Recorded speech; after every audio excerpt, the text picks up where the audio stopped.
1973, the Brant Rock Theater, which is the old Brant Rock house, burned on September 5th. 1978, Marshfield Country Club. 1978, the Rexicana burned on September 6th. 1979 and 1989, Copeland and Sons Lumber Yard. 1981, Assumption Church. In 1990, Adelaide Phillips House burned on July 9th of that year. All right, we're going to take a time machine here. Pillows are extra. You must remove your shoes before you go through the scanner, a full body scan. And if there's any disruption, we'll have to land in Bangor. Here we go.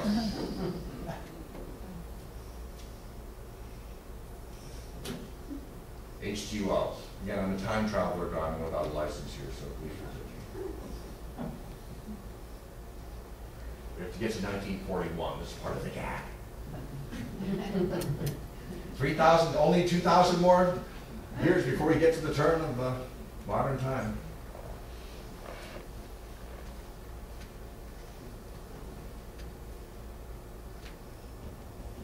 Crusades. Columbus, who came over in the hurricane season when there were no hurricanes, luckily.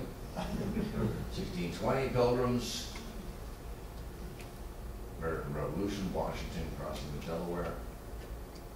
Trail of Tears, 19th century. 1845, remember the Alamo. Civil War.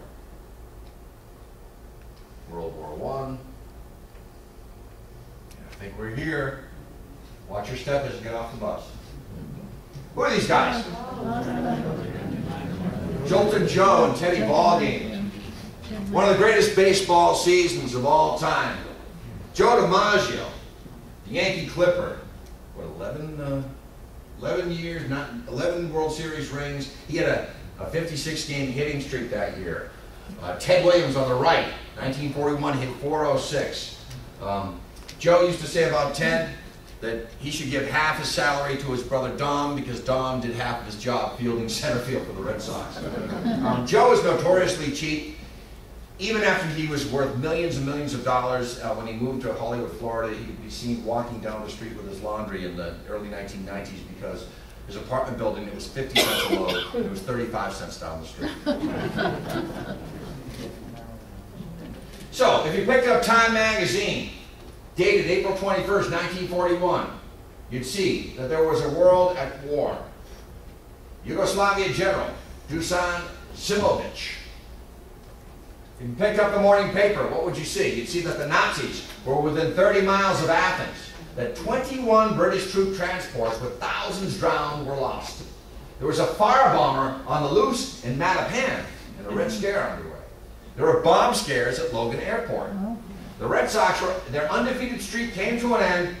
They went with a 5-1 loss at the hands of the Washington Senators and Steve Sondra. Joe Cronin was hitting 500, Ted Williams 400, and Don DiMaggio 444. The Boston Braves pulled a 3-4 after beating Philadelphia. That's the Phillies. And the weather says sunny, dry, and windy. And those last two words, dry and windy, are key to our story. There were major fires all across the Commonwealth, and a big one in Fort Dix, New Jersey. The newly formed National Guard was called out to help at Camp Edwards in Sandwich Woods and at Fort Devens. And of course, the Germans firebombed Plymouth, England. So if you looked at the 1941 conflagrations of April 20th and April 21st, it's almost unimaginable. These are the active fire departments that reported major fires. Acton, Ayr, Barnstable, Barry Plains, Belchertown, Billerica, Blackstone, Brimfield, Boxford, Burlington, Catawba, Cohasset, Concord, Drake, Fiskdale, Groveman, Harvard, Holliston, Hopedale, Hingham, Ipswich, Lancaster, Leominster, Lexington, Maynard, Medway, Mendon, Methuen, Millville, Milton, New Braintree, North Andover, North Bridgewater, North Uxbridge, Norwell, Oakham, Pepperell, Randolph, Rutland, Sandwich, Shirley, Sutton, Swampscott, Topsfield, Upton, Westwood, Whitman, Winchton, Wilmington, and 8 fires at Fort Devens. And as a Massachusetts boy, you notice I got all the pronunciations right. Acting Governor Horace Cahill, Governor Saltonstall was in Washington at the time, said that one fire was being reported every 20 minutes.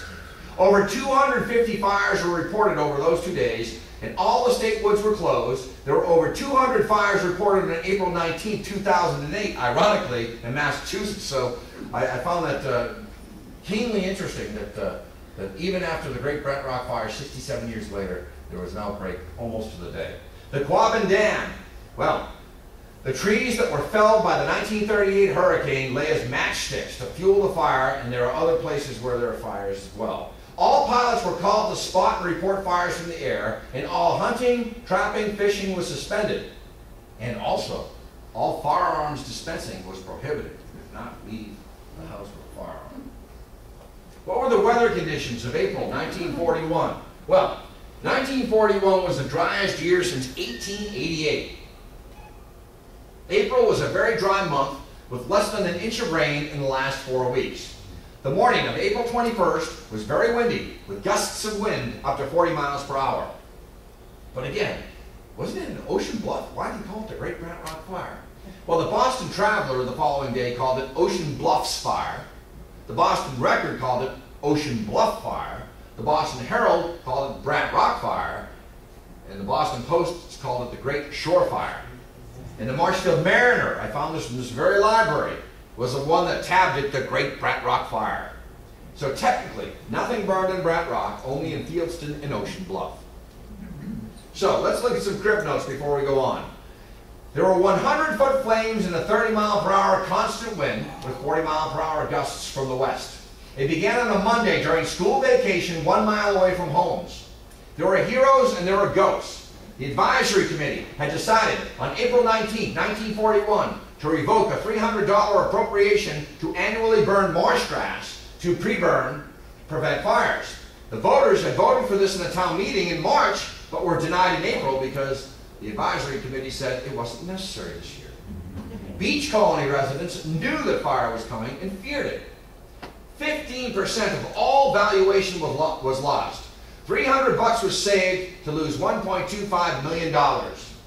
It was the most expensive fire in the history of the South Shore up until 1941. It was the largest in New England since the Great Salem Fire of 1914, and it was halted at Samoset Street at about 6 o'clock when the winds shifted. 17 blocks were consumed, 2 square miles. So, depending upon who you talk to, it began either at 1:40 or around 1:50 p.m.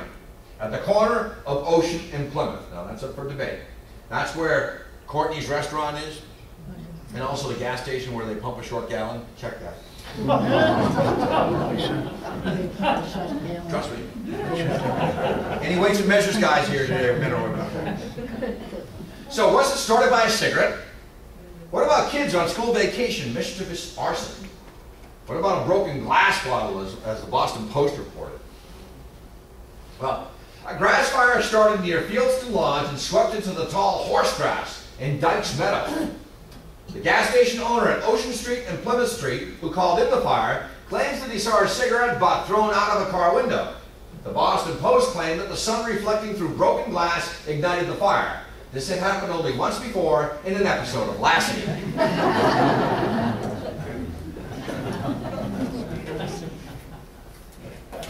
After extensive investigation, and you witnessed the video here for those who came early, and with the assistance of Father Bill O'Connor, it is now believed that ground zero for the Great Ocean Bluff Fire of 1941 was at the end of what is now Musket Road. Just so we know. Not here, over here. That's what we know. I'll hear your theories at the conclusion of tonight's talk. So here's the famous photo taken, again, it could be taken at 1:45 or 1:55 p.m. April 21st, 1941. And here's, you see a smoke plume here. Now this would almost correlate with the corner of Ocean and Plymouth here, if you see that, the smoke plume. But here's where the major fire is underway. And this is a satellite photo, Google Earth. Google is always watching you and listening to you. And this is Musket Road here, and this is where we think it began. The smoke plume from the preceding aerial photograph taken around 2 p.m. on April 21st, 1941 seems to indicate that Father O'Connor is correct.